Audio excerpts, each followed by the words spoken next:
Doctor खुशबू, आप तैयार हैं?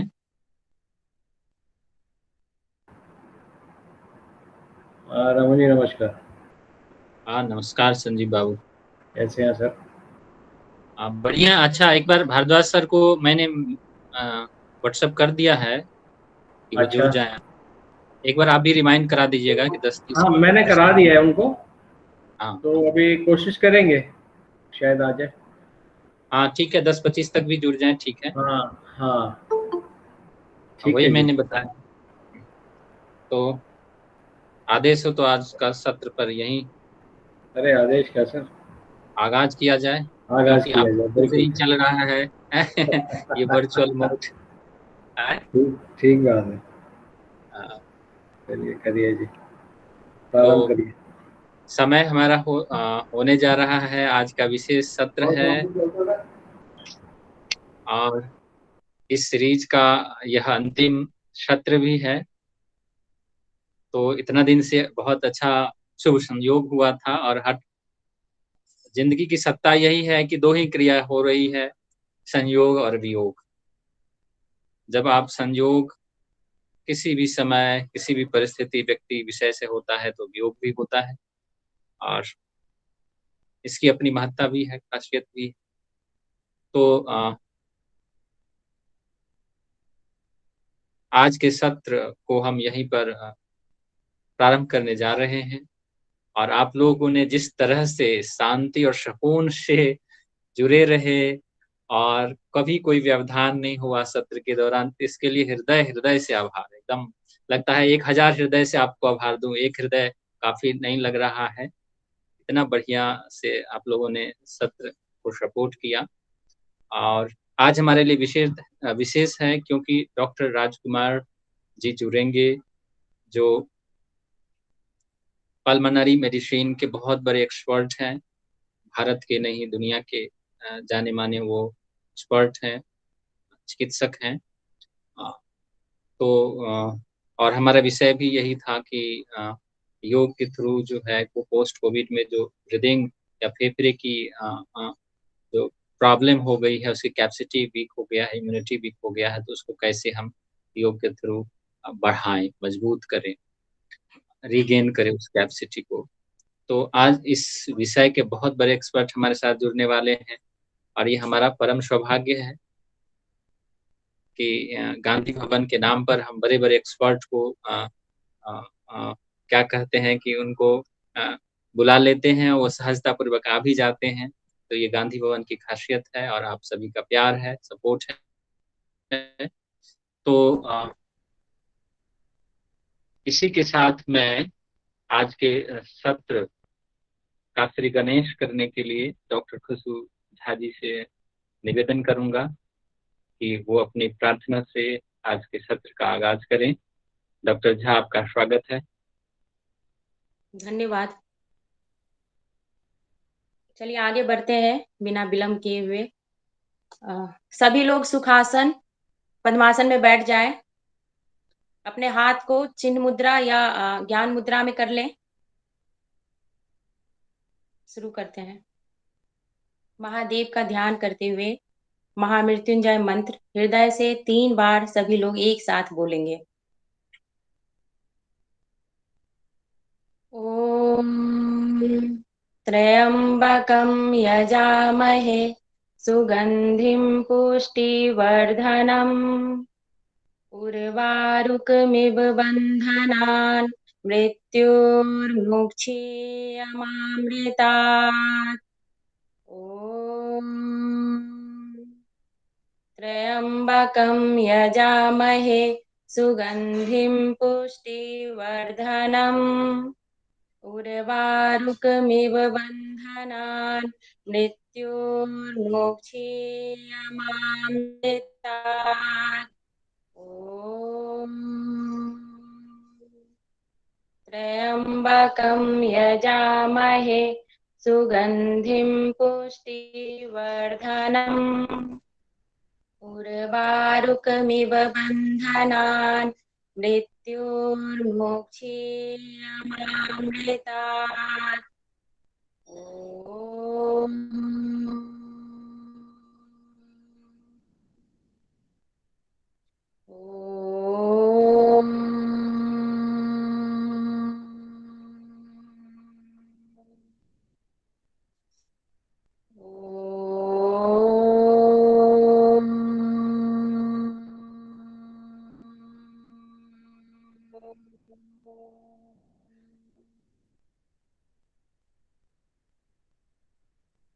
धन्यवाद। बहुत बहुत आभार डॉक्टर खुशबू झा जी। 1 मिनट एक नोट में मैं बता देना चाह रहा हूँ, कई लोगों के मन में यह शंका हो रहा होगा डॉक्टर खुशबू जी ही क्यों प्रारंभ कर रहे हैं। डॉक्टर खुशबू जी एक उच्च कोटि के साधक हैं और अपने दैनिक जीवन का अधिकांश समय ये साधना में बिताती हैं और भगवान शिव के परम भक्त हैं। जप बहुत ज्यादा करती हैं, साधना बहुत ज्यादा करती हैं और मुझे पूरा निष्ठा है कि इन्होंने महामृत्युंजय मंत्र को सिद्ध कर लिया है। तो एक सिद्ध पुरुष या सिद्ध साधक के साथ जब आप मंत्र का उच्चारण करते हैं तो उसका विशेष लाभ होता है। तो यही एक वजह है कि आप लोगों को मालूम नहीं था कि और मुझे मालूम है। तो बहुत कठिन तप करके दिल्ली जैसे शहर में रहते हुए अध्ययन अध्यापन का कार्य करते हुए इन्होंने इस मंत्र को सिद्ध किया है और बहुत अपने दैनिक जीवन का लोग इधर उधर में बिताते हैं, ये समय बचाकर पूरा साधना में रत रहती हैं। तो आप जैसे साधक का मेरे साथ जुड़ना एक बड़े सौभाग्य की बात है। तो बहुत बहुत आभार। धन्यवाद। और धन्यवाद। जितने भी आपके एक्सपर्ट हैं सब ही बहुत उच्च कोटि के साधक हैं, तो इसीलिए हमारे लिए ये खास हो जाता है सर। तो अब मैं कार्यक्रम को आगे बढ़ाते हुए शालिनी सिंघल जी को आमंत्रित करता हूँ सूक्ष्म यौगिक क्रिया के लिए। धन्यवाद सर, आप सभी को मेरा सादर प्रणाम। और चलते हैं सूक्ष्म यौगिक क्रियाओं की ओर। तो सबसे पहले दोनों टांगों को सीधा कर घुटनों से इस प्रकार मोड़कर अपने हाथों से हमें तलवों पर मालिश करनी है।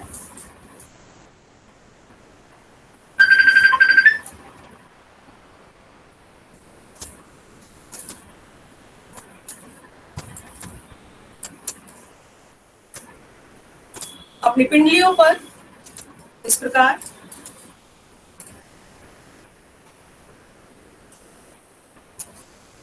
अब दोनों टांगों को सीधा कर दोनों हाथ आप कमर के साथ रख सकते हैं, कमर गर्दन सीधी रखनी है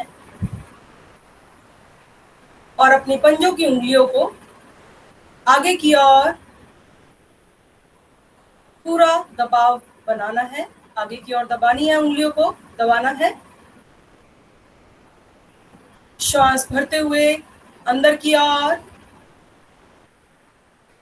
अपनी उंगलियों को फैला दीजिए। श्वास छोड़ते हुए बाहर की ओर जब आपके 10 उंगलियां जाएंगी तो वापस में मिल जाती हैं। अंदर की ओर अपनी ओर फैल जाती हैं, फैला दीजिए पूरा। आएंगे मध्य में। अब अपने पंजों को आप बाहर की ओर लेकर जाएं, बाईं ओर लेकर जाएं, अपनी ओर लेकर आए और फिर दाईं ओर लेकर जाएं। इस प्रकार से अपने दोनों पंजों को मिलाकर घुमाव दें।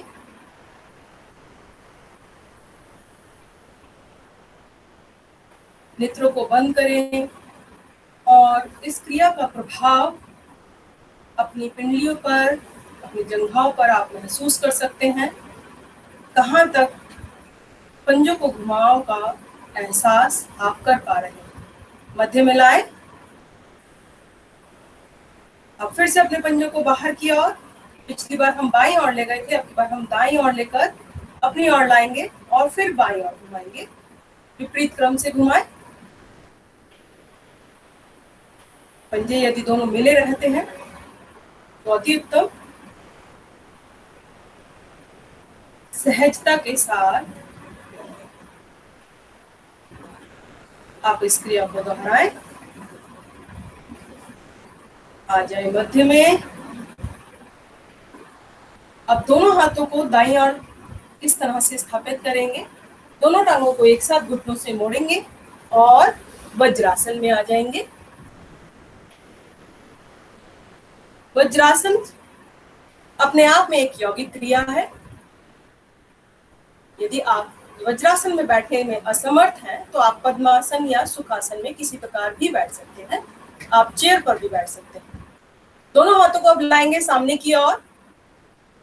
पहले पूरा खिंचाव दीजिए, बाहर की ओर खिंचाव दीजिए। उंगलियां अंगूठे आपकी मिली रहे तो बेहतर रहेगा।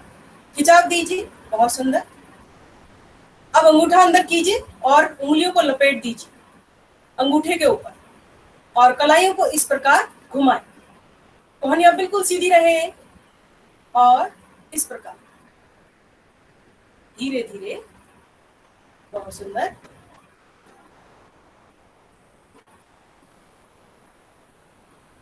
विपरीत दिशा से घुमाएं।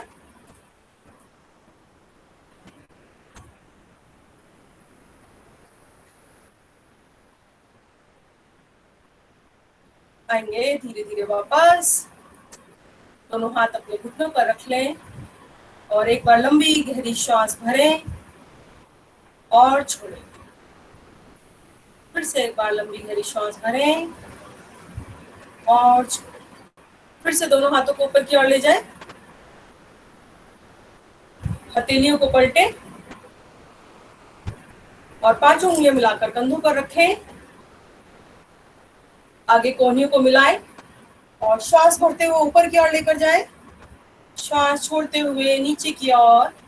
फिर से श्वास भरते हुए ऊपर की ओर, अधिक से अधिक पीछे की ओर लेकर जाएं और फिर नीचे की ओर लाते हुए आगे की ओर आपकी कोहनियां मिल जाती हैं। एक क्रम और, एक बार और बढ़िया। अब मध्य में आए, फिर से अपनी कोहनियों को मिलाएं आगे की ओर और अब की बार विपरीत ओर से नीचे की ओर जाएं। अपनी कोहनियों को नीचे की ओर लेकर जाएं, फिर उसके बाद ऊपर की ओर, ऊपर से नीचे आते हुए मिलेगी अब की बार आपकी कोहनियां। बहुत बढ़िया, बहुत सुंदर। आपके कंधों के जोड़ इस समय प्रभाव में है। आएंगे वापस, अपने अपने चक्र को, अपनी अपनी क्रिया को पूरा करके वापस आएंगे। एक बार फिर से लंबा गहरा श्वास भरेंगे और शांत। अब दोनों हाथों को दाएं बाएं से इस प्रकार उठाएंगे और दोनों हथेलियों में इस प्रकार खिंचाव बनाएंगे। बनाएं अधिक से अधिक खिंचाव।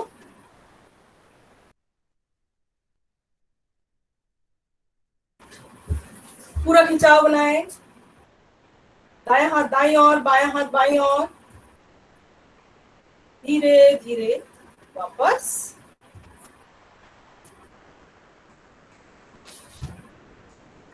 अब हम लेंगे अपने गर्दन के लिए सूक्ष्म अभ्यास। तो श्वास भरते हुए गर्दन को अधिक से अधिक ऊपर की ओर लेकर जाएं। श्वास छोड़ते हुए गर्दन को नीचे। श्वास भरते हुए ऊपर। बहुत धीरे धीरे आपको इस क्रिया को करना है। श्वास छोड़ते हुए एक बार फिर से ठोड़ी कंठकुप में लगाएं। चिनलॉक भी बोलते हैं, चिनलॉक लगाएं।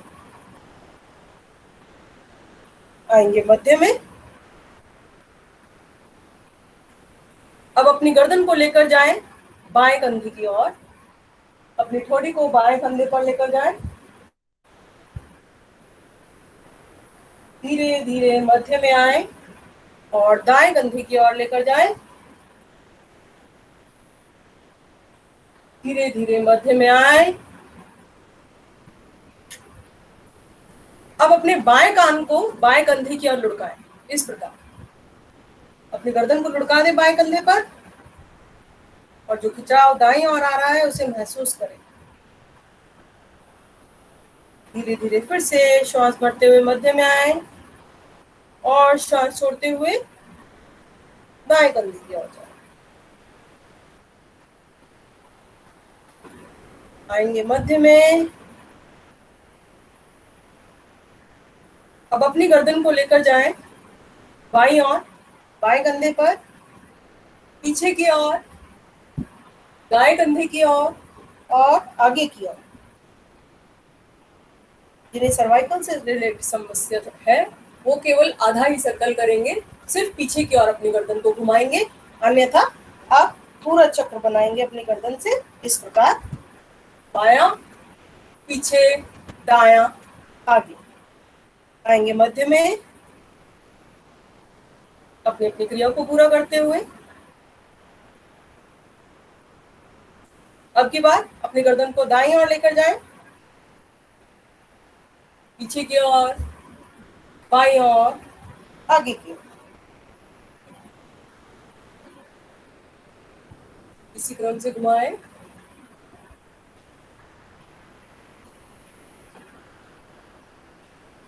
धीरे धीरे मध्य में आए।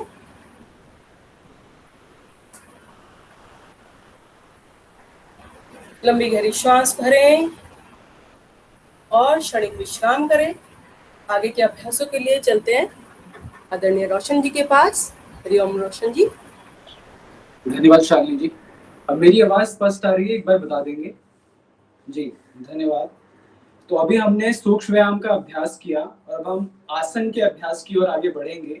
और उससे पहले एक छोटी सी बात मैं आज साझा करना चाहूंगा, कहना चाहूंगा कि संस्कृत भाषा के एक बहुत बड़े महान महाकवि हुए हैं संत कवि कालिदास जी।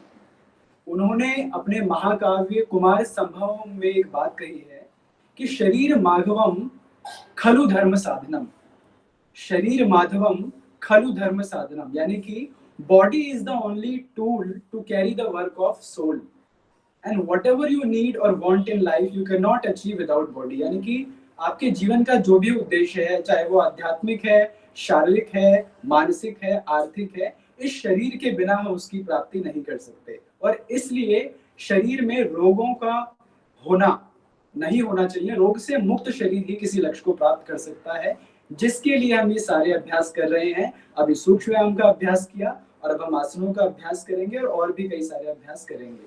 तो अपना अभ्यास कभी ना छोड़ें, यही एक छोटा सा सुझाव। और इसी के साथ खड़े हो जाएंगे अपने स्थान पर। सबसे पहले आसनों का अभ्यास हम करेंगे। तो खड़े हो जाएं और शरीर को एकदम सीधा कर लें। दोनों पैरों में थोड़ा सा गैप बना लें और दोनों हाथों को पैरों के पास इस प्रकार से स्पर्श करें। सबसे पहले हम ताड़ासन का और कटिचक्र आसन का अभ्यास करेंगे। कमर गर्दन एकदम सीधी, सामने की ओर देखें, शरीर एकदम सीधा। शुरू करते हैं आसनों का अभ्यास। ताड़ासन, दोनों हाथों को सामने लेकर आए, एक भरपूर खिंचाव, इंटरलॉक योर फिंगर्स, दो इंटरलॉक करें, तीन सामने की ओर पलटें और सामने खिंचाव दें, फोर धीरे से दोनों हाथों को ऊपर की ओर उठाएं, 5 deep inhale and stretch yourself up, पूरा ऊपर स्ट्रेच करें, अपने आप को खींचें, रुके कुछ क्षण, 1 2 3 4 5 6 7, धीरे से साइड से एकदम रिलैक्स करें, चेहरे पे सुंदर सी मुस्कान। बहुत ही सुंदर अभ्यास। एक बार पुनः दोहराएंगे। 1, दोनों हाथ सामने, 2 इंटरलॉक करें अपनी फिंगर को अच्छे से, 3 पलटे सामने की ओर खिंचाव दें, 4 दोनों हाथों को ऊपर लेकर के जाएं, 5 लंबा गहरा श्वास भरें, deep inhale and stretch yourself up, जितना ऊपर खींच सके खींचें और रुके कुछ क्षण, 1 2 3 4 5 6 7, धीरे से साइड से वापस। एक बार और ताड़ासन का अभ्यास। हाथ को एकदम ढीला छोड़ें, 1 दोनों हाथ सामने, 2 इंटरलॉक करें फिंगर को, 3 सामने की ओर पलटें, 4 दोनों हाथों को ऊपर की ओर लेकर आए, 5 लंबा गहरा श्वास भरते हुए खींचे भरपूर, रुके कुछ क्षण, 1 2 3 4 5 6 7, धीरे धीरे एकदम जैसे पेड़ से एक पत्ता गिरता है उस प्रकार अपने हाथ को नीचे लाएं और फिर एकदम ढीला छोड़ें, एकदम रिलैक्स। दोनों हाथों को, कंधों को एकदम ढीला छोड़ दें। बहुत सुंदर। अगला अभ्यास कटिचक्र आसन। शरीर एकदम सीधा, दोनों पैरों में उसी प्रकार गैप बनाए रखें। सबसे पहले दोनों हाथों को सामने लाएं, 1 दोनों हाथ सामने, 2 पे लंबी गहरी श्वास, 2 डीप इनहेल, 3 दोनों हाथों को बाई दिशा में लेके जाएं, लेफ्ट हैंड साइड, जितना जा सकते हैं वो मैक्सिमम यू कैन गो, और उसी दिशा में देखें और रुके कुछ क्षण, 1 2 3 4 5 6 7, धीरे धीरे दोनों हाथों को सामने लेकर के आए, सामने लाएं, हाथों को नीचे नहीं लेकर जाना। फिर श्वास भरें, डीप इनहेल और श्वास छोड़ते हुए इस बार विपरीत दिशा में जाएं, बाएं हाथ की तरफ, लेफ्ट हैंड की साइड, राइट हैंड की साइड जाएं, रुके कुछ क्षण, 1 2 3 4 5 6 7, धीरे से वापस आए और दोनों हाथों को एकदम ढीला छोड़ें, हाथ को इस प्रकार से हिलाएं, एकदम रिलैक्स।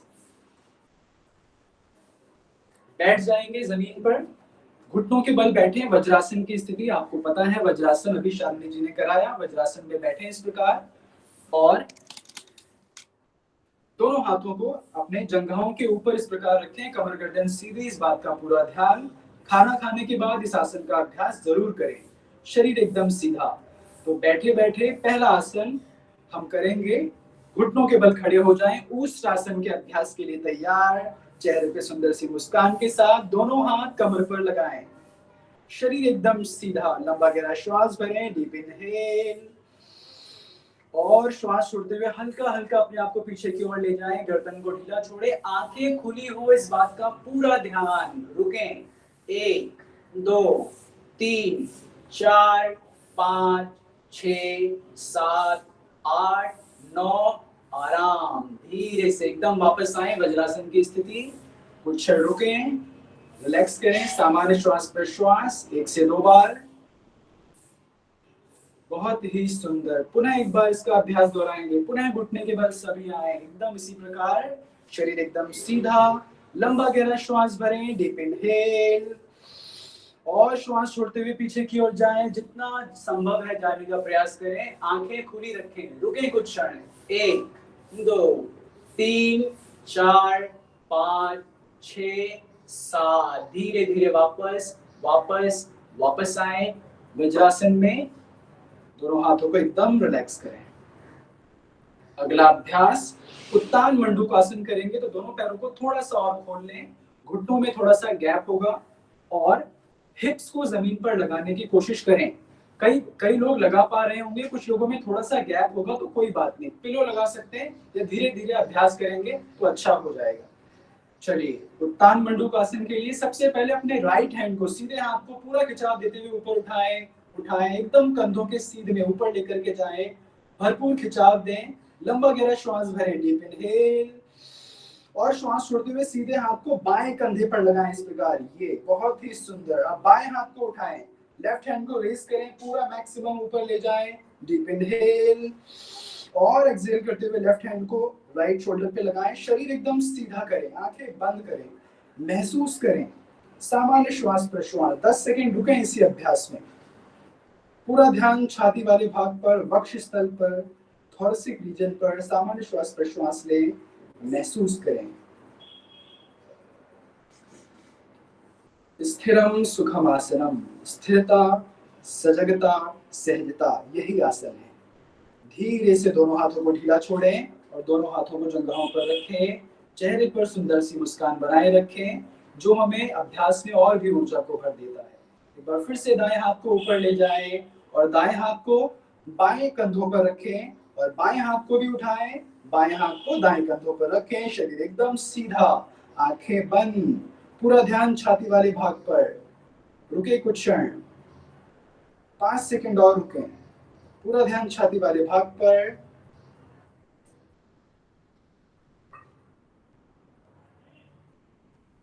धीरे से दोनों हाथों को एकदम ढीला छोड़ें, धीरे धीरे लाएं वापस घुटनों पर और पुनः वज्रासन में आ जाएं।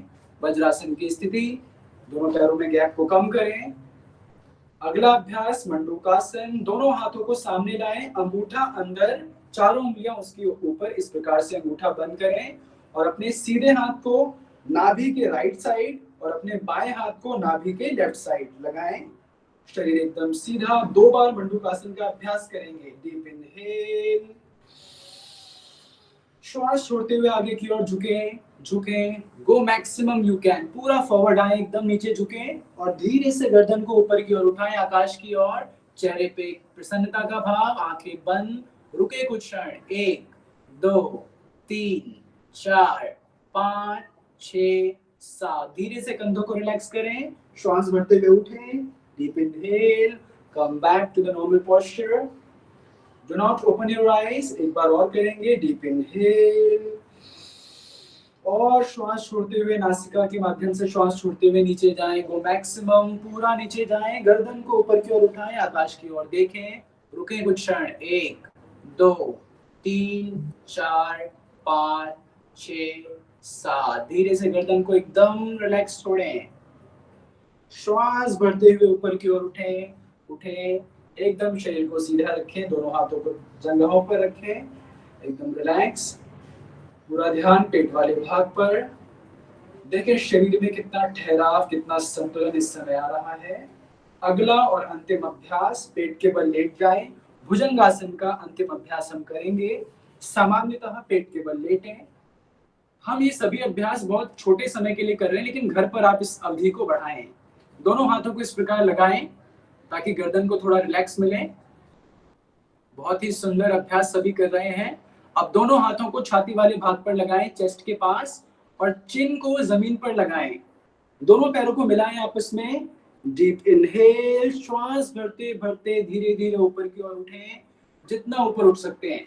जो नाभि तक उठे, नाभि तक उठे। अगर कमर में दर्द है तो ज्यादा नहीं उठना, लेकिन जो उठ सकते हैं वो थोड़ा और उठने का प्रयास। आंखें बंद, आकाश की ओर देखें, रुके कुछ क्षण। केवल एक ही बार अभ्यास करेंगे, 10 सेकंड रुके बस। पूरा ध्यान छाती वाले भाग पर, वक्ष स्थल पर। देखें इस समय लंग्स की इलास्टिसिटी कितनी बेहतर हो रही है। चेस्ट में जो ब्रीदिंग का आना जाना है, ब्रेथ का आना जाना है, वो बहुत अच्छा महसूस हो रहा है। एक्सपेंशन हो रहा है हमारे थोरैसिक वाले भाग का। धीरे धीरे वापस आए, वापस आए, पूरा लेट जाए।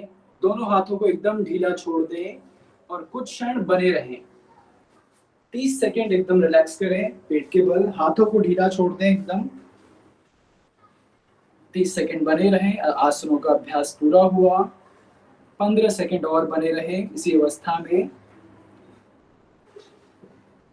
स्थिरम सुखम आसनम। जब शरीर में सजगता, सहजता और ठहराव की उपस्थिति हो, वही आसन कहलाता है। धीरे से उठ करके बैठें। और अब हम प्राणायाम और ब्रीदिंग प्रैक्टिसेस का अभ्यास करेंगे। Over to Nilima ma'am. Thank you. नमस्कार। थैंक यू रोशन जी।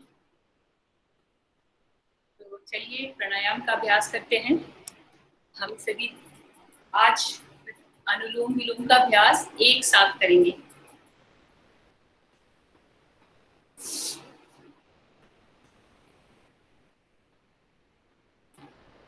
किसी भी ध्यानात्मक आसन में बैठ जाएं जिसमें आपको कंफर्ट अच्छा सबसे ज्यादा लगता हो। कमर गर्दन सीधी रखते हुए आंखें बंद करें और 5 बार अनुलोम विलोम का अभ्यास हम सब एक साथ करेंगे। 5 की काउंटिंग में अंदर लेना है और करीब करीब 10 के काउंटिंग तक बाहर छोड़ेंगे। तो चलिए सब शुरू करें। उसके बाद आंखें बंद ही रखेंगे। इनहेल शुरू करें। 1 2 3 4 5।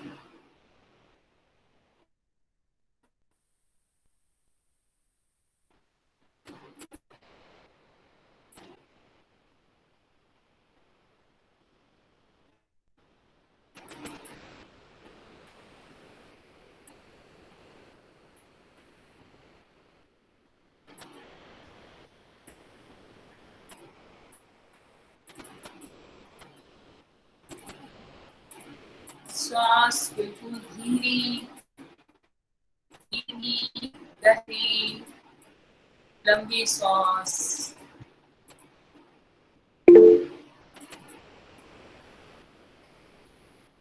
सांसों से जुड़कर करें।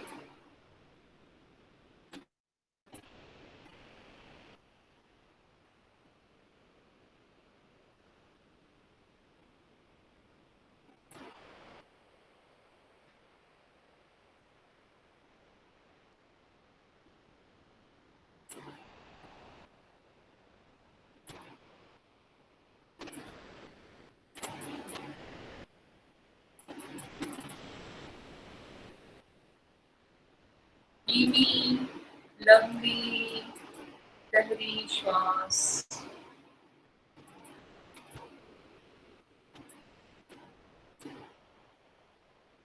सांसों के साथ हमारा मन शांत होकर चला जा रहा है।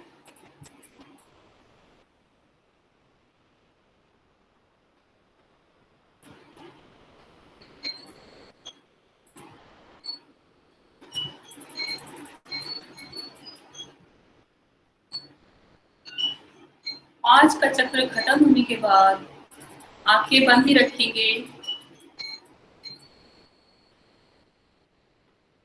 उज्जाई प्राणायाम करेंगे। हाथ दोनों ज्ञान रूप मुद्रा में रखे घुटनों पर और लंबी धीमी श्वास भरेंगे दोनों नासिकाओं से। फिर राइट नॉस्ट्रिल को बंद करके लेफ्ट नॉस्ट्रिल से धीरे धीरे श्वास छोड़ेंगे। श्वास भरते हुए अपने एपिग्लॉटिस को, कंठ को थोड़ा सा कॉन्स्ट्रिक्ट करते हुए हल्की सी आवाज आएगी, जैसे कंठ से डायरेक्ट आप श्वास भर रहे हो, जैसे हल्के खराटे की आवाज आती है। तो चलिए शुरू करें। ये 5 राउंड करेंगे, बिल्कुल फील लेते हुए, आंखें बंद रखते हुए।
इससे भी हमारा मन शांत होता है।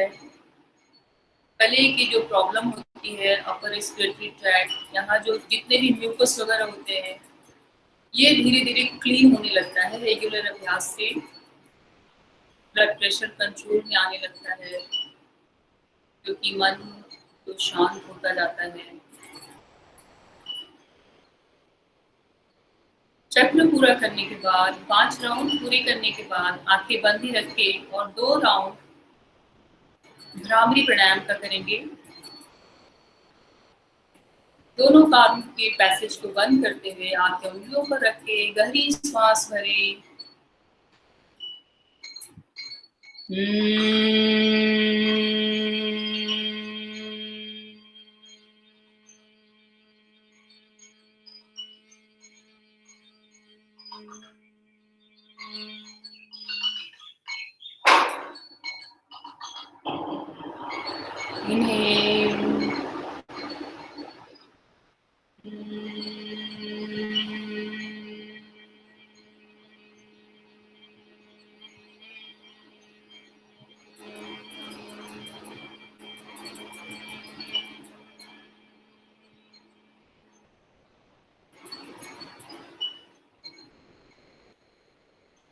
धीरे से दोनों हाथ नीचे कर लेंगे।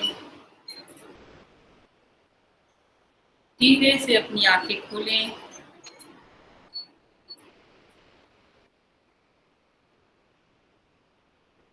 थैंक यू, धन्यवाद। तो इसी तरह से कंटिन्यूएशन में आंखें बंद रखते हुए हम लोग क्या करेंगे, रोज करेंगे, इसको जारी रखेंगे। ठीक है, thank you. Over to Raman sir. बहुत बहुत आभार नीलिमा बाबू। अब 1 मिनट हम सहजता का अभ्यास करेंगे और फिर इस सत्र के दूसरे कड़ी की तरफ हम बढ़ेंगे। तो जैसे बैठे हैं, आंखें बंद रखिए। शरीर की सहज सुखद स्थिति, कुछ पल के लिए पूर्णतः शांत हो जाइए। अंदर और बाहर से पूर्णतः शांत हो जाएंगे।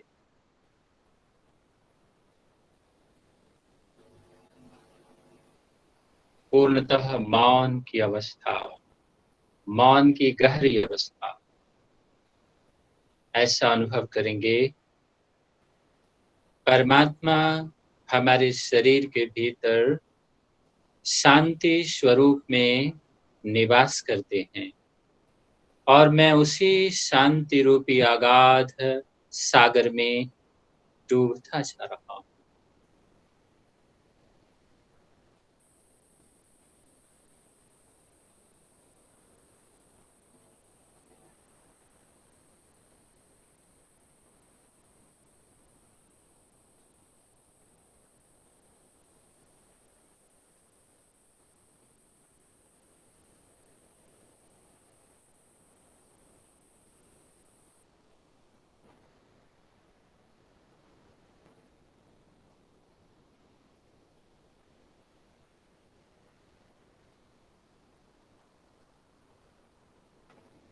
दिव्यात्मन, अब 3 बार लंबी गहरी श्वास के साथ ओम ध्वनि करेंगे।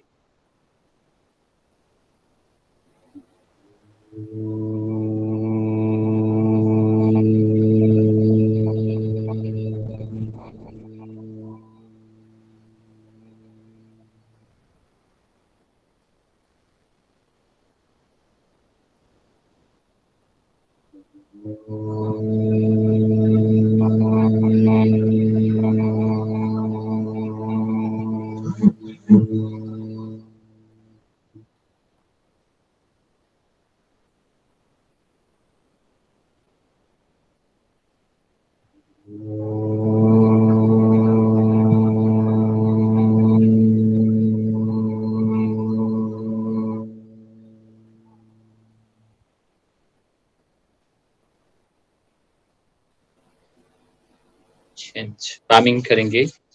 दोनों तलहथियों को आपस में भरपूर रगड़ते हुए ऊर्जा पैदा करेंगे।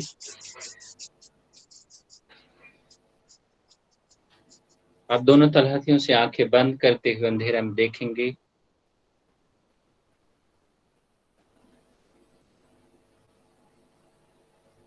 चेहरा पर हाथ फेरेंगे।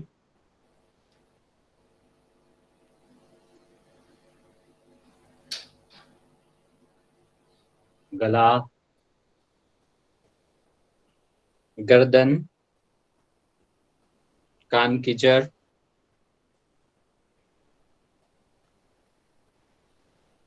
नमस्ते।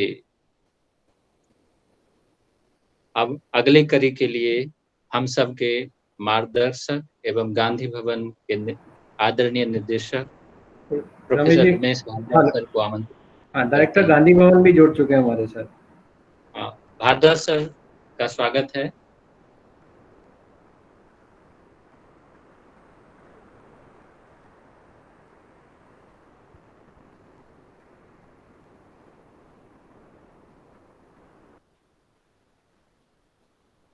संजीव जी, भारद्वाज सर जुड़ चुके हैं ना?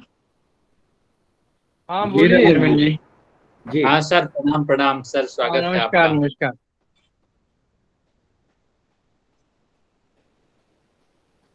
प्रोफेसर राजकुमार जी आ गए हैं, जुड़ गए हैं। जी सर, जुड़ गए हैं। जी सर। आज के इस अंतिम सत्र में हमारे इस समापन समारोह के मुख्य अतिथि दिल्ली विश्वविद्यालय की गरिमा, सबसे उच्च शोध संस्थान वल्लभ भाई पटेल चेस इंस्टीट्यूट के डायरेक्टर प्रोफेसर राजकुमार जी हमारे साथ जुड़ चुके हैं। दिल्ली विश्वविद्यालय के जो लोग सदस्य हैं उनके लिए प्रोफेसर राजकुमार का नाम कोई अनजाना नाम नहीं है। आप जिस तरह से पटेल चेस इंस्टीट्यूट की जो एक गौरवमयी ऐतिहासिक गाथा है उसके आप संवाहक हैं, और कोरोना काल में भी क्योंकि ज़्यादातर लोगों को चेस संबंधी कॉम्प्लिकेशन से बहुत जूझना पड़ा है, इसलिए हम लोगों ने आपको अनुरोध किया कि आज के लिए आप हमारे प्रतिभागियों को न केवल संबोधित करें, उन्हें पोस्ट कोविड सिचुएशन में किस तरह से फाइट करके, कंसोल हो करके अपने और अपने आसपास के समाज को अच्छा ही नहीं बनाना बल्कि आने वाले खतरों से सावधान भी होना है। इस छोटी सी भूमिका के साथ मैं आदरणीय प्रोफेसर राजकुमार जी से अनुरोध करूंगा कि वह हमें संबोधित करने की कृपा करें। प्रोफेसर राजकुमार जी। सभी को नमस्कार मेरा, और प्रोफेसर रमेश सी भारद्वाज जी को, जो डायरेक्टर इस संस्था के हैं, गांधी भवन के डायरेक्टर हैं। I am thankful to you sir for inviting me. आपने मुझे इनवाइट किया, इसके लिए मैं बहुत शुक्रगुजार हूं।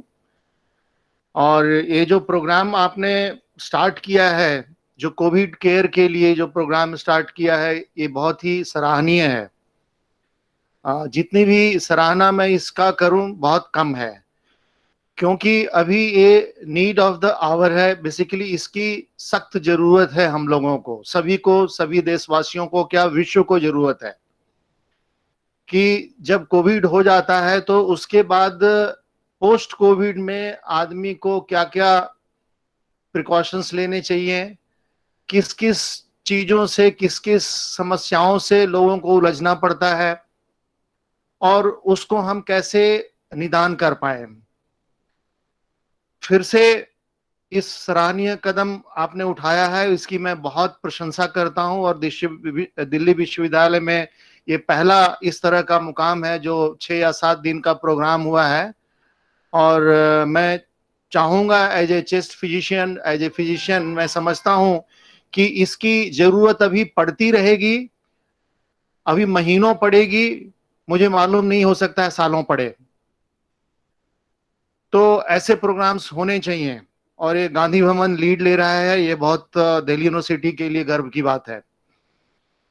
अगर हम सीधे अब पोस्ट कोविड केयर के ऊपर आए, तो अभी मैं थोड़ी देर पहले बैठा हुआ था, और जिस तरीके से जो योगासन हुए, प्राणायाम हुए, और स्ट्रेस को रिलीव करने के लिए जो शांति मंत्र जो दिया गया, इसकी बहुत जरूरत है। अब हम थोड़ा सा प्रकाश डालेंगे कि बेसिकली पोस्ट कोविड क्या होता है, और पोस्ट कोविड के सिम्टम्स क्या क्या होते हैं, और हमारे भारतवर्ष में पोस्ट कोविड केयर के लिए क्या क्या कदम उठाए जा रहे हैं और उठाए गए हैं। उसके बाद वो जो इंडिविजुअल क्वेश्चंस होंगे अगर कुछ, तो उसके बारे में हम क्वेश्चंस आंसर के लिए तैयार रहेंगे। तो बेसिकली पोस्ट कोविड का मतलब सिर्फ सिंपल अगर हम लैंग्वेज में लेंगे तो कोविड होने के बाद अगर कोई समस्याएं रह जाती हैं उसको हम पोस्ट कोविड कहते हैं।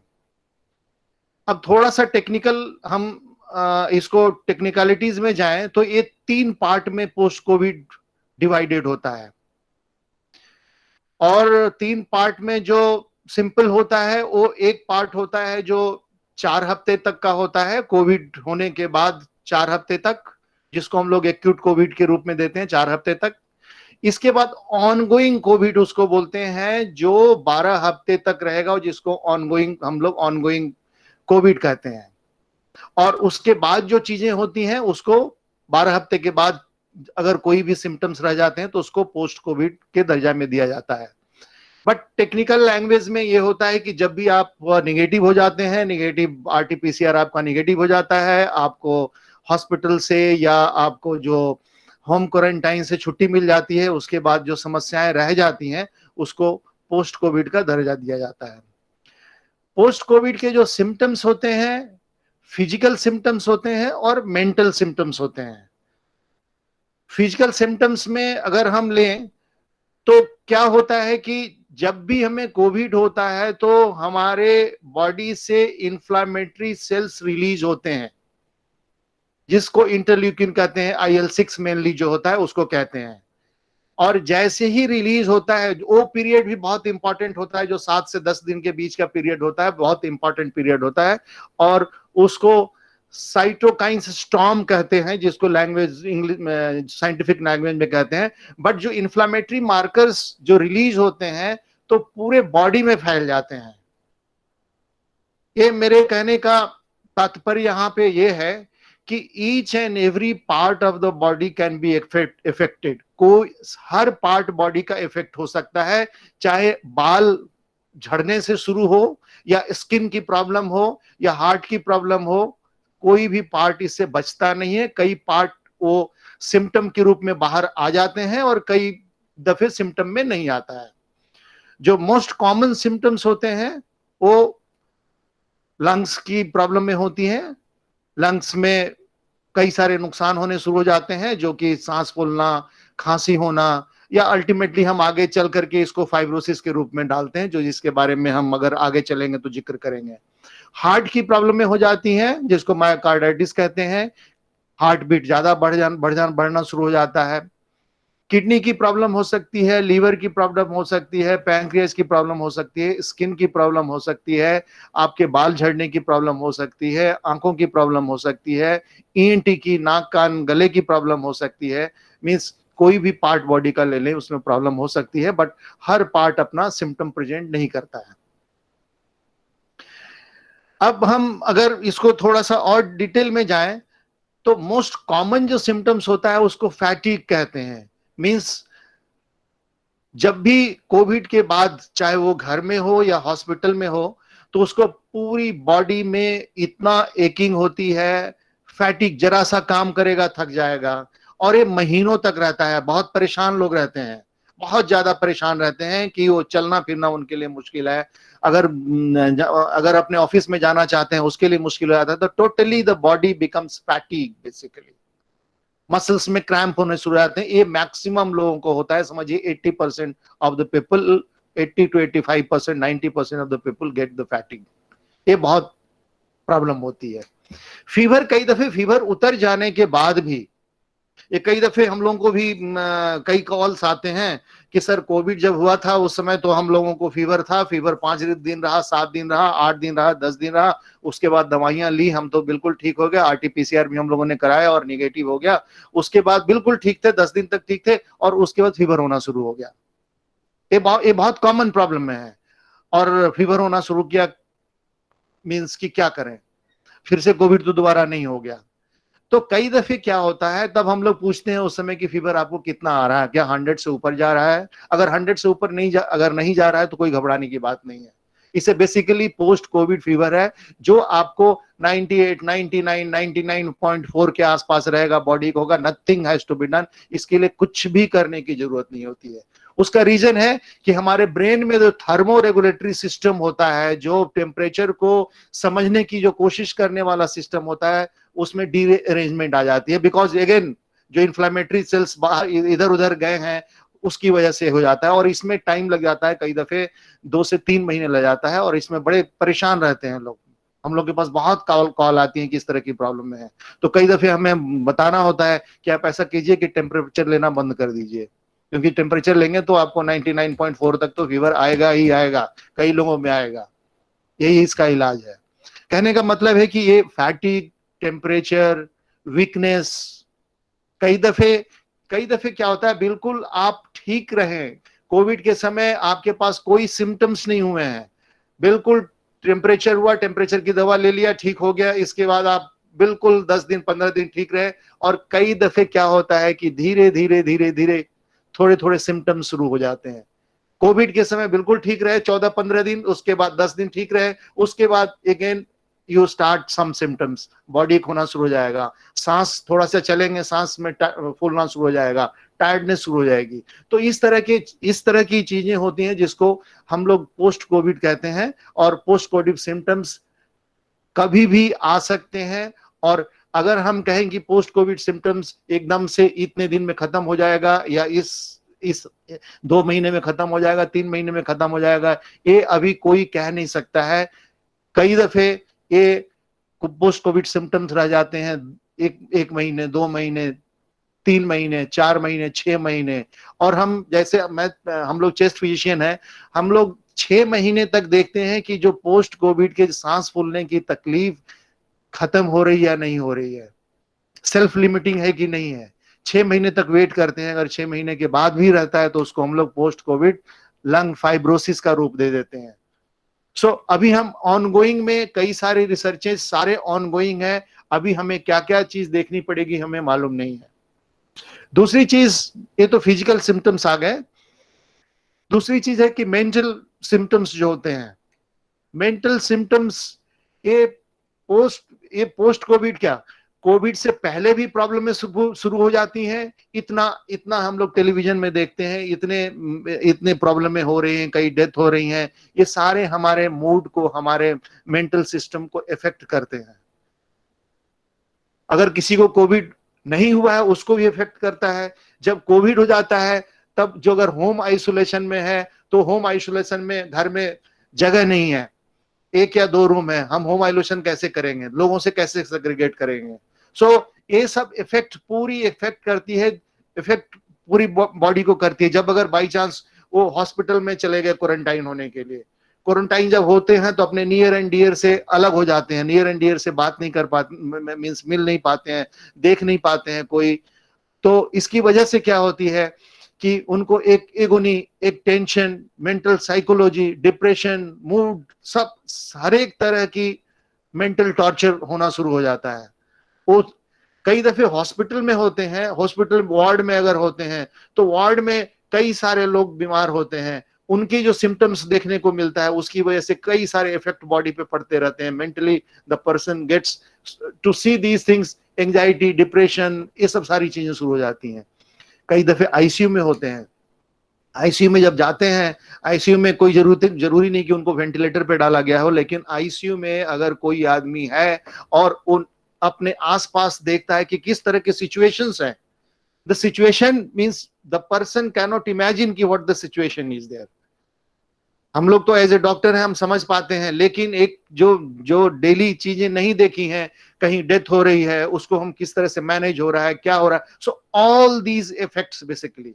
तो कोविड से पहले से लेकर के अगर कोई अस्पताल गया उसको, और अस्पताल से जब आया, वो पूरे दौरान basically the person is mentally tortured.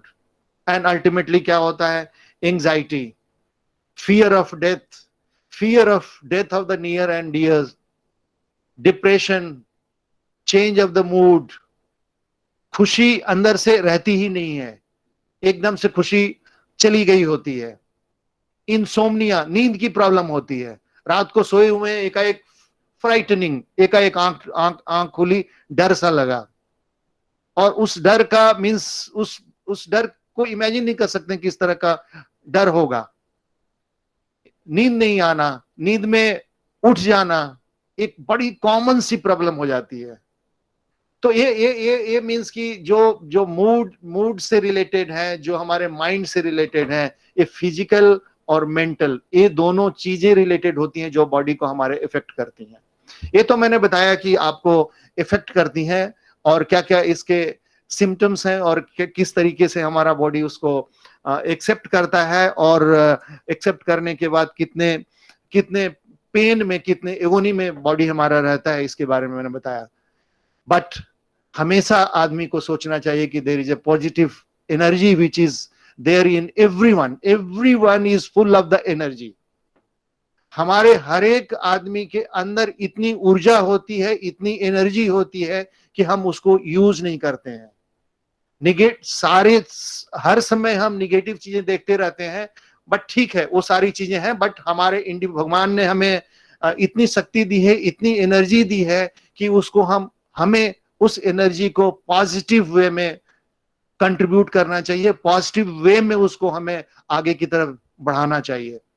तो we are full of energy and we must use that energy in a positive direction. और इसी पॉजिटिव डायरेक्शन के लिए मेरे ख्याल से कोर्स चल रहा है जिसमें आपका बहुत बड़ा रोल है, योगा का, प्राणायाम का, आपके जो भी एंजाइटी रिलीज होने वाले योग निद्रा या इस तरह के जो प्रोग्राम्स होते हैं, these are all to just stimulate your the energy जो समझिए कि सोई हुई होती है। अब हम इसको कैसे इलाज कर सकते हैं, क्या हमारी लिमिटेशंस हैं? तो उस पॉजिटिव थॉट से आदमी को हमेशा, जो भी अगर कोविड हुआ है या ना भी हुआ है, और कोविड से रिलेटेड क्योंकि ये प्रोग्राम्स पोस्ट कोविड केयर की चल रहा है तो हम थोड़ा सा उसी की बात करेंगे। तो जब भी अगर कोई भी आदमी कोविड होता है तो पहली चीज तो यह है कि अंदर से अपने आत्म को आत्म बल और अपने को बिल्कुल दृढ़ निश्चय करके कि मैंने ठीक होना है, ठीक हो जाएंगे या हो जाऊंगी, ये जरूर अपने आप को अंदर दिलासा देना है और अपने एनर्जी को, ऊर्जा को उसी पॉजिटिव डायरेक्शन में प्रयोग करना है। और अगर आप उसको प्रयोग अच्छी तरीके से करते हैं तो समझिए हाफ द बैटल आपने जीत लिया है।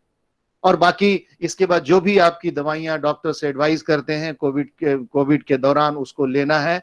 दवाइयों का क्योंकि हम इसको इस सत्र में नहीं डालेंगे कैसे लेना है, दवाइयां कौन सी दवाई किस समय लेनी है ये बहुत इंपॉर्टेंट है।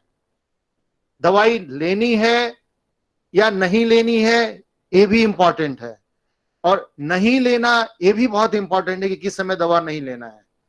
अब दवा किस समय लेना है ये बहुत इंपॉर्टेंट है। एंटीबायोटिक की जरूरत है या नहीं जरूरत है, हमें स्टेरॉइड्स की जरूरत है कि नहीं जरूरत है, और अगर जरूरत है भी तो किस समय लेना है, और दवाइयां हैं अगर जरूरत है तो किस समय लेनी है। लेट द डॉक्टर डिसाइड, ये जब सबसे ज्यादा अच्छा रहता है। और हम लोग कई दफे एक डॉक्टर ने हमें प्रिस्क्राइब कर दिया कि ये दवाइयां लेनी है, उसको कट एंड पेस्ट करके हमने सारे मरीजों को भेज दिया, ये नहीं जानते हुए कि उनका स्टेटस क्या है, उनकी जरूरत है या नहीं है। और इस तरीके से मान लीजिए मैं अगर मॉडरेट में हूं, मेरे को डॉक्टर ने किसी ने स्टेरॉइड्स अगर लिख दिया और मैंने क्या किया कि उसको बस कॉपी करके जितने भी, अच्छा कोविड हुआ है चलो भाई ये दवाइयां हैं, ये दवाइयां ले लो, डॉक्टर ने, बहुत अच्छे डॉक्टर ने हमें बताया था कि ये दवाइयां लेनी है, and there we fail basically. तो दवाइयां कैसे लेनी है ये भी बहुत जरूरी है। अब पोस्ट कोविड के बारे में हम थोड़ा सा बातें करेंगे।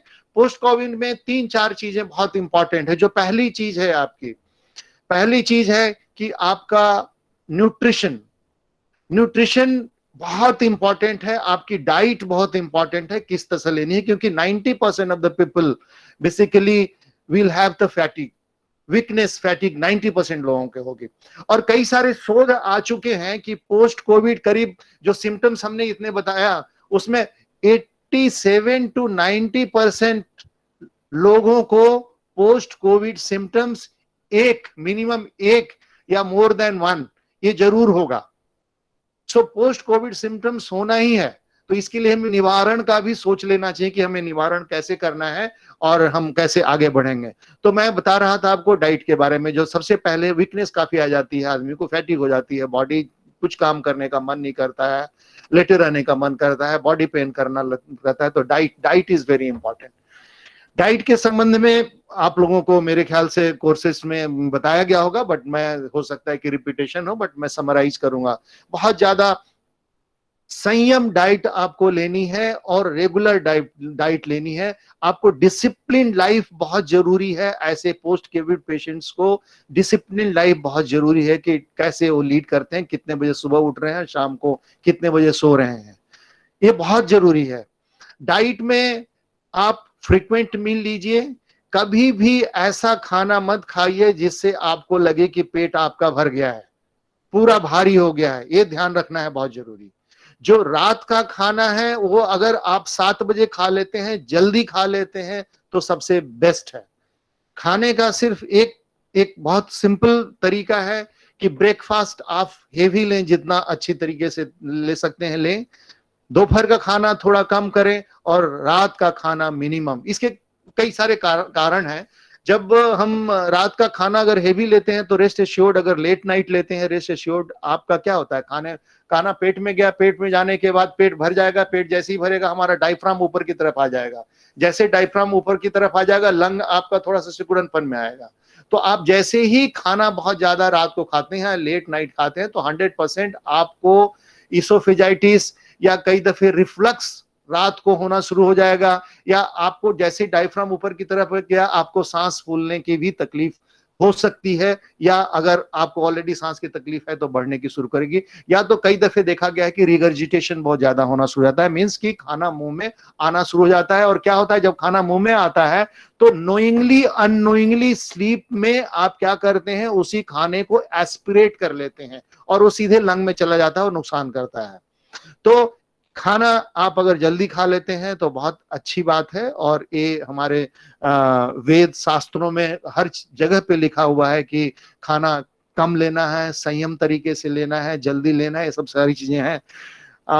खाने में जो पोस्ट कोविड के लिए बेसिकली जो सबसे ज्यादा इंपॉर्टेंट है कि पानी, हाइड्रेशन बहुत मेंटेन करके रखने की जरूरत है। हाइड्रेशन, पानी हम लोग कम पीते हैं, पानी ज्यादा से ज्यादा पीना है। बॉडी को जितना जरूरत होगी वो पानी को एक्सेप्ट कर लेगा, उसके लिए चिंता मत कीजिए। आप ओवर हाइड्रेट नहीं होंगे, उसकी चिंता मत कीजिए। हमारा बॉडी इस तरह से बना हुआ होता है कि उसको फिल्टर करके निकाल देगा। तो पानी आप जितना ज्यादा पी सकते हैं पीजिए। दैट हाइड्रेशन बहुत मेंटेन करके रखना है।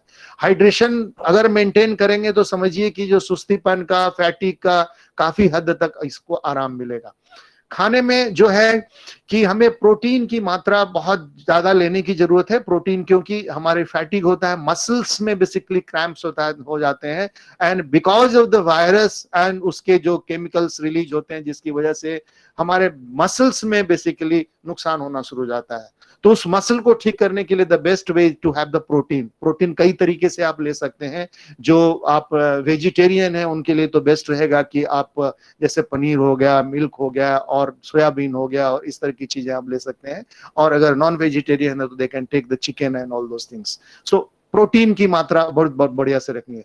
दूसरी है कि कैल्शियम की कमी होती है। कैल्शियम की मैं एक चीज और बताना चाहूंगा, जैसे हम अभी बताएंगे कैल्शियम की हमें जरूरत है, तो कैल्शियम में जितने फूड में कैल्शियम है वो लीजिए।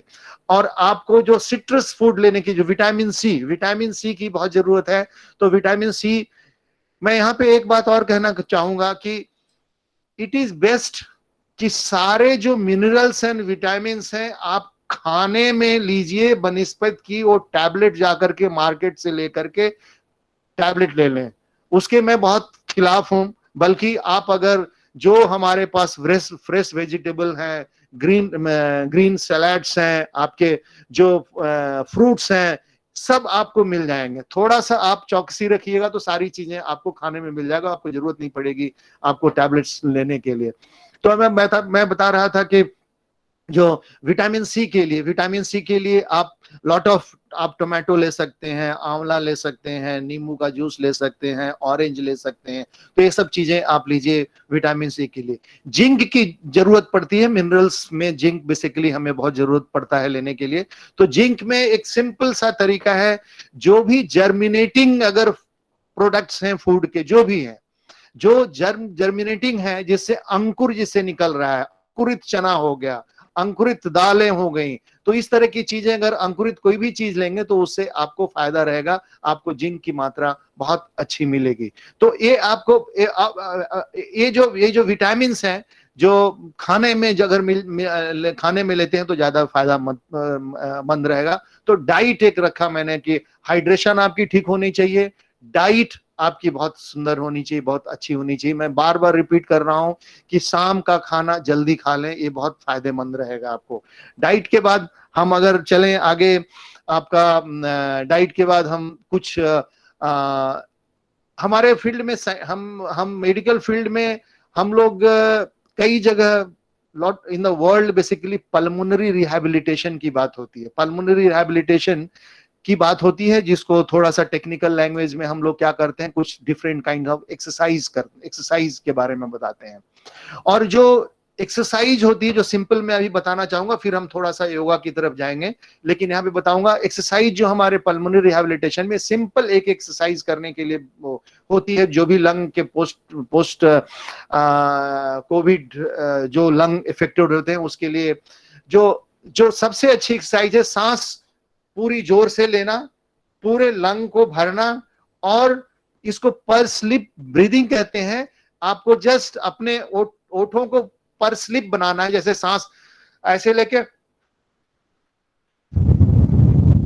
सांस को छोड़ने की जरूरत है, इसको पर स्लिप ब्रीदिंग कहते हैं। और ये बहुत ही अच्छा उपाय है जिसको आप कभी भी किसी समय भी कर सकते हैं। इस बेसिक क्या होता है, लंग्स में क्या होता है कि जब भी लंग्स में इफेक्ट करता है तो इसको लंग्स में सिकुड़नपन कर देता है।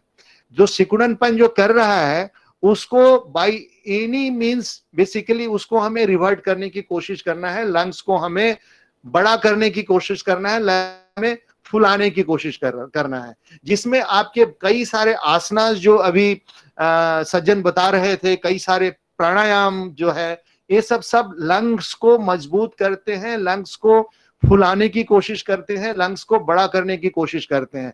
तो फाइब्रोसिस अगर हुआ तो हम इसको बार बार कोशिश करेंगे लंग्स को बड़ा करने के लिए, लंग्स में पूरे टोटल वॉल्यूम जितना जाना चाहिए उसको करने के लिए, तो अपने आप ही वो फायदा करेगा। चाहे आप किसी भी तरीके से आसन जो भी कर रहे हैं जिसमें आपका लंग्स डायरेक्टली इन्वॉल्व हो, या कई दफे क्या होता है कि जो आपकी डायफ्रामेटिक ब्रीदिंग की बात करी जाती है तो डायफ्राम को कोशिश करता है आदमी नीचे को लाने के लिए, जब नीचे डायफ्राम जाता है तो लंग अपना एक्सपैंड करता है।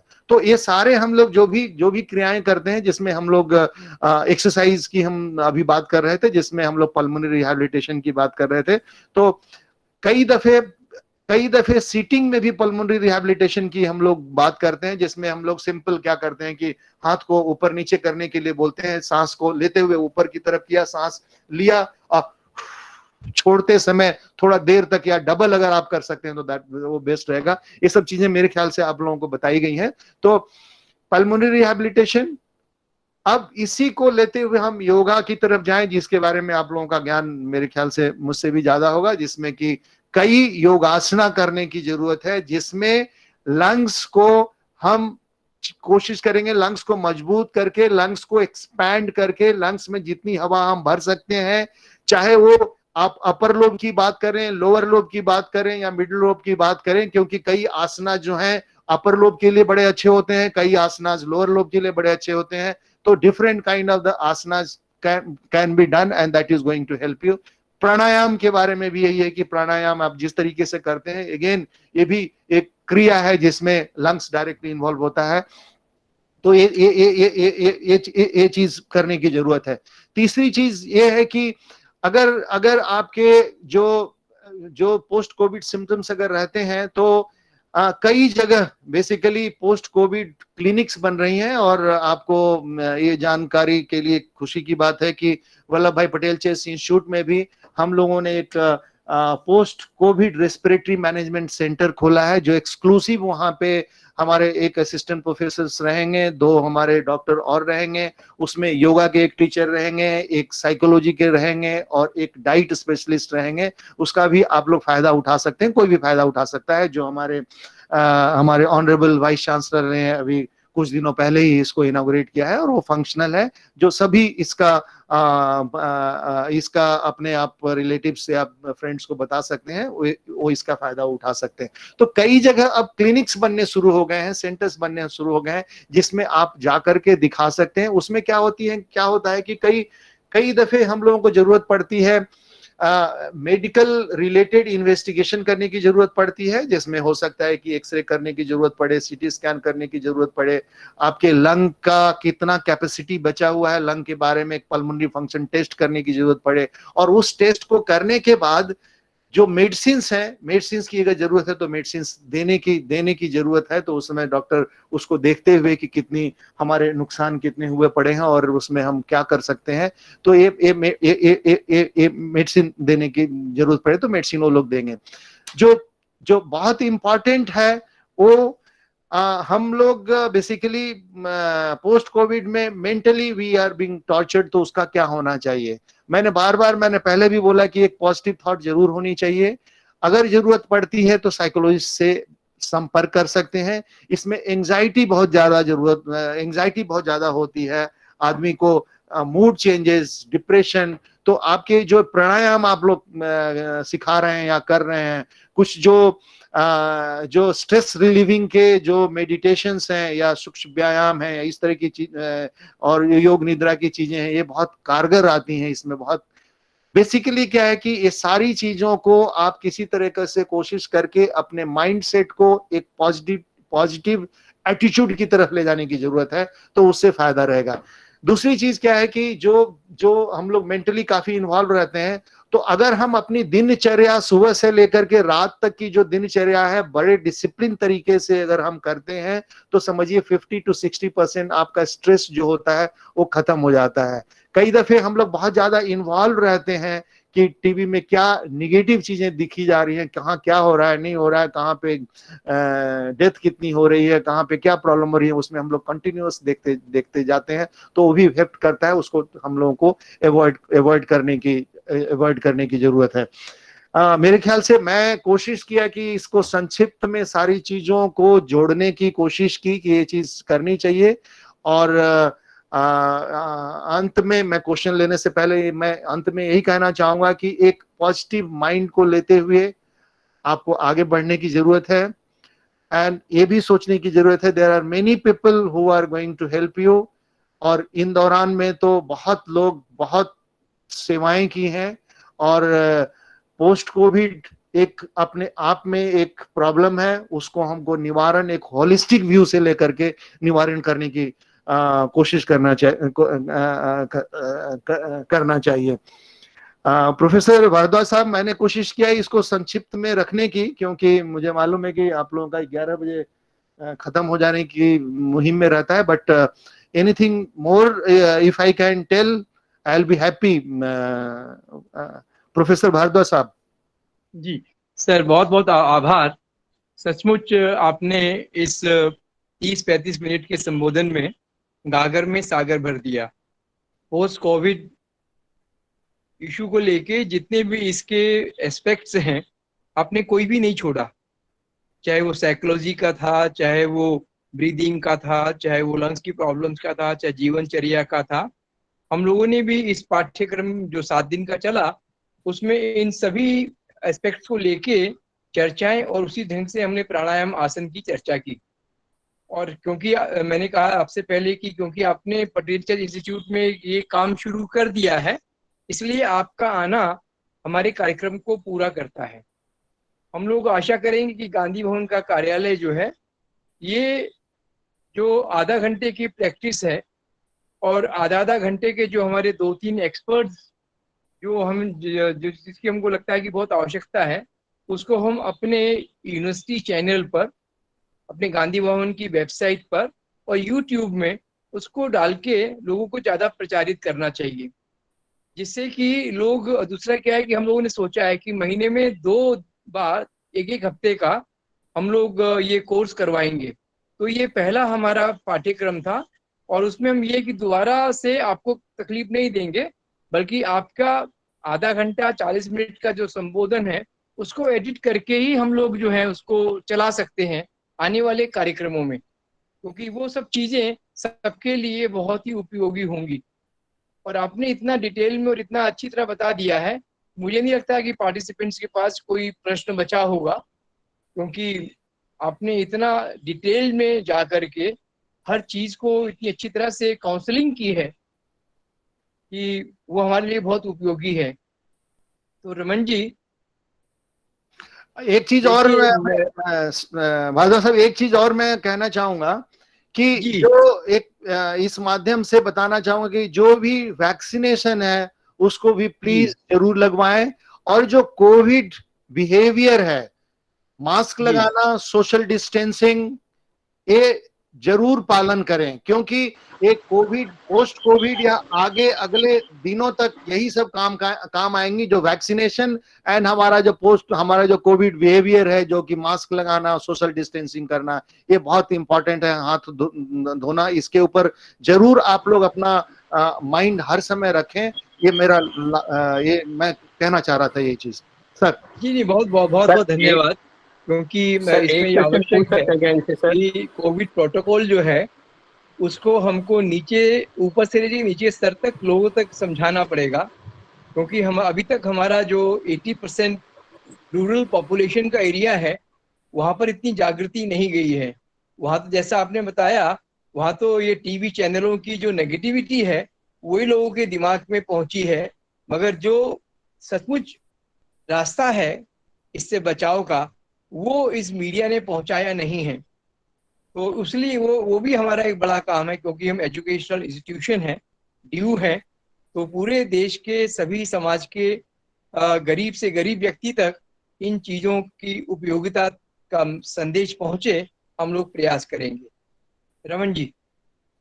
बहुत बहुत आभार सर, और उम्मीद है कि फिर हम एक नए एक सीरीज लेकर के आएंगे। और सर आपका बहुत बहुत आभार, क्योंकि जो हम लोग ने डिजाइन किया था, हम लोग मेडिकल एक्सपर्ट नहीं है, योग की एक अपनी दायरा है हर साइंस का, तो आपको सुन करके बहुत ज्यादा आत्मविश्वास बढ़ गया। नहीं आप ऐसा मत कीजिए। आपके जो टीम लीडर हैं डॉक्टर नीलिमा जी, उनसे अच्छी कोई जी। मेडिकल आपको जो है एडवाइस देने वाला है नहीं, क्योंकि डॉक्टर नीलिमा जी ने जो है पिछली बार भी आपने जो रिसर्च गांधी जी। भवन में की थी, उसको उन्होंने पूरा एक बहुत सुंदर वैज्ञानिक आधार प्रदान किया।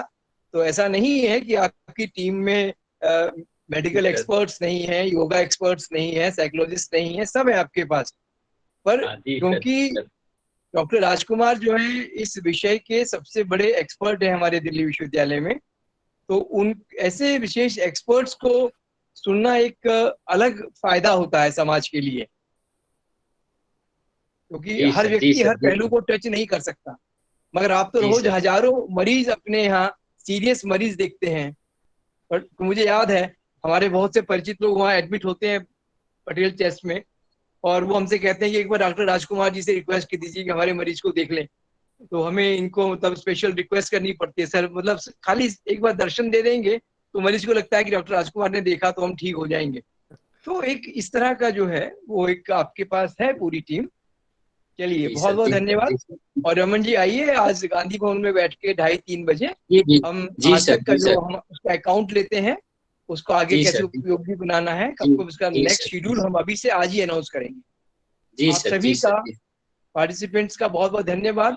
और जो पार्टिसिपेंट इसमें आए हैं उनसे अनुरोध है कि हमारे आगे आने वाले जो कोर्सेज होंगे, वीकली प्रोग्राम्स, उनके लिए अपने आसपास के लोगों को बताइए कि वो आए और इसमें शामिल हो। जिनको कोरोना हुआ है उनको तो आना ही है, जिनको नहीं हुआ है उनको भी आना चाहिए, क्योंकि ये जो हमारा पाठ्यक्रम है ये पूरी तरह से कोरोना प्रोटोकॉल के साथ जीवन कैसे जीना है वो हमें रास्ता दिखाता है। और जैसा प्रोफेसर राजकुमार ने कहा कि ये कोई 1 महीने 2 महीने का खेल नहीं है, ये खेल कोरोना का सालों तक चलेगा।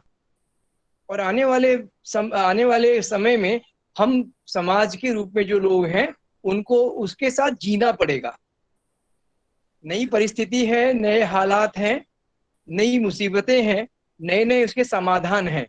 जैसे प्रोफेसर राजकुमार ने कहा कि पूरी दुनिया भर में कोरोना को लेकर नई नई रिसर्च हो जा रही हैं, और उन नई नई रिसर्चेस को, क्योंकि वो अंग्रेजी में है, क्योंकि वो जर्नल्स में है, उनको हमें लोगों तक पहुंचाना है।